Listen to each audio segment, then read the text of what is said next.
қайырлы күн оқушылар. Бүгін қазақ тілі пәнінен 4-ші сыныптың 8-ші тапсырмасын орындаймыз. Тақырып буын үндестігі. Мақсатымыз мәтін мазмұны бойынша пікір білдіруге бағытталған сұрақтар құрастыруды, сонымен қатар сөзге қосымшаларды буын үндестігіне сәйкес жалғауды үйренеміз. Видеоны қарамас бұрын каналға тіркеліп, лайк басып достарымызбен бөлісіңіз. Бірінші тапсырма: мәтінді түсініп оқы. Сұлулыққа ынтығып, таза ауаға құмартып жүрген баланың денсаулығы да түзеле бастапты. Апа, білесіз бе, депті ол бір күні қуанып шешесіне. Табиғаттың бөлшегі ағаш пен гүл ғана емес екен. Иә, гүл де, су да, ауа да табиғаттың бөлшегі демексің ғой. Оларға әрине дауым жоқ. Сонымен бірге мына мен де табиғаттың бөлшегі екенмін. Ұлының сөзіне көңілі толған ана елшіреп, оның маңдайынан сүйді. Тапсырма: мәтін мазмұны бойынша бір-біріне сұрақ қойып жауап беріңдер және мәтін бойынша пікір білдіруге бағытталған сұрақтарды жалғастырып көріңдер. Мысалы, бірінші сұрақ: қалай ойлайсың, баланың денсаулығы түзелуіне не әсер етті? Енді екінші және үшінші сұрақтарды өзіміз құрастыратын боламыз. Мысалы, баланың айтқанымен келісесің бе? Біз табиғаттың маңызды бөлшегіміз бе? Қалай ойлайсың, баланың айтқан сөзі ойлануға тұрарлық па, деген сияқты сұрақтарды қойсақ болады.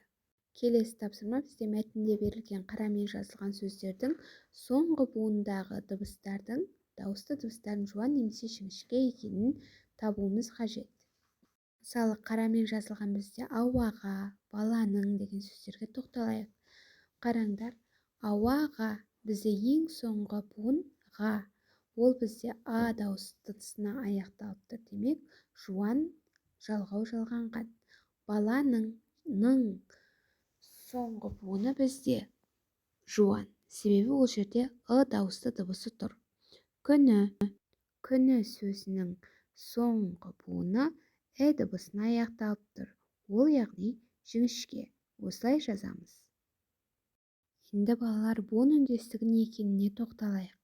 Бір сөз ішіндегі дауысты дыбыстардың не бірыңғай жуан, не бірыңғай жіңішке болып үйлесіп келуін буын үндестігі деп атаймыз. Буын үндестігі бойынша қосымша сөздің соңғы буынның жуан жіңішкелігіне қарай үндесіп жалғанады. Соңғы буын жуан болса, жуан қосымша, жіңішке болса, жіңішке қосымша жалғанады. Мысалы, ауаға, күннің. Бұл жердегі ауа бізде түбір сөз жуан болып тұрған үшін ға деген қосымша жуан болып тұр. Келесі тапсырма: бағандағы сөздерді салыстырамыз.